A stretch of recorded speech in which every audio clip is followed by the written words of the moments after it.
अब आगे बढ़ते हैं इसके सेकेंड टॉपिक में, यूज ऑफ आर्टिकल्स। आर्टिकल का प्रयोग कहां कहां होगा। इसमें फर्स्ट हम देखेंगे यूज ऑफ इनडिफिनिट आर्टिकल्स।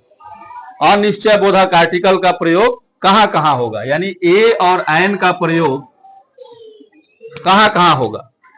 तो द चॉइस बिटवीन ए और an is determined by sound. When a word begins with a consonant sound, a is used before it, and when with a vowel sound, an is used before it. इसको याद रखेंगे, बहुत ही important topic है और इसका मैंने एक trick भी दिया है। इस ट्रिक से आप लोग ए और एन के बीच का प्रयोग आसानी से जान पाएंगे। ए और एन के बीच चुनाव करना है कि ए लगेगा या एन लगेगा। इसका चुनाव ध्वनि के द्वारा निर्धारित किया जाता है। जब कोई शब्द व्यंजन ध्वनि से शुरू हो तो उसके पहले ए लगता है, और जब स्वर ध्वनि से शब्द शुरू हो तो उसके पहले एन लगता है। यानी जो भी वर्ड हमारे पास हो, ए एन का हमें प्रयोग करना है तो उसका हम उच्चारण देखेंगे, उच्चारण हिंदी में लिखेंगे। अगर उस शब्द का उच्चारण का पहला शब्द अ से अह तक से शुरू हो तो स्वर ध्वनि कहलाता है, उसके पहले एन लगेगा।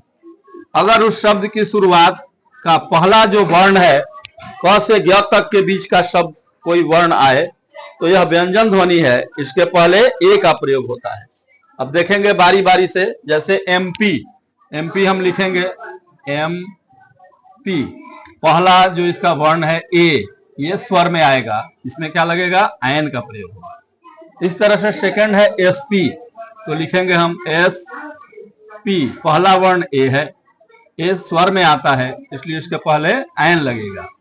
यह है H E school, H E, पहला जो वर्ण है ए आ रहा है, इसमें भी हमें एन का प्रयोग करना है। एक्स रे, एक्स ए आ रहा है, इसमें भी एन लगेगा।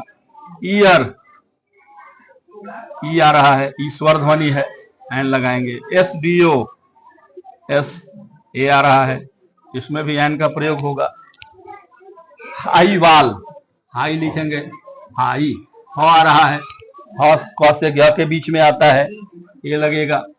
यूनिवर्सिटी, यूनी, य आ रहा है, यह जो है व्यंजन ध्वनि है इसलिए इसमें ए लगेगा। यूनिट, फिर यह आया, ए लगेगा। यूरोपियन, फिर ए लगेगा। बीडीओ, बी, ए लगेगा। एनसीसी, एन में ए आ रहा है इसलिए इसमें एन लगेगा। इस तरह से आगे बढ़ते हैं। एलपी स्कूल, एल ए आ रहा है इसलिए इसमें एन लगेगा। एफ आई आर, एफ में ए आ रहा है, एन का प्रयोग होगा। ईयर, वाई से य होता है, इसका उच्चारण ईयर होगा, य, ए लगेगा। ईयर, ई से ई होगा, ये स्वर है, एन लगेगा। वन एक्ट प्ले, वन, वो आ रहा है, ए लगेगा। यूजफुल, यह आ रहा है इसलिए इसमें भी ए लगेगा। तो इस तरीके से यह हमें ध्यान रखना है कि जो भी हमारे पास ए या एन का प्रयोग करना है उस शब्द को हिंदी में हम लिखेंगे, पहले वर्ण को देखेंगे।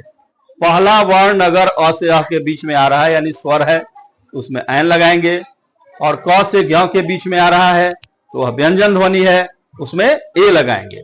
इस तरीके से आप लोग ए और एन का प्रयोग आसानी से कर सकते हैं, पता लगा सकते हैं कि हमें ए का प्रयोग करना है या एन का प्रयोग करना है। बस इसको याद रखना है। अ से अ तक से वर्ण शुरू होगा, एन लगाएंगे। क से ज्ञ तक पहला वर्ण शुरू होगा, ए लगाएंगे। क्लियर है?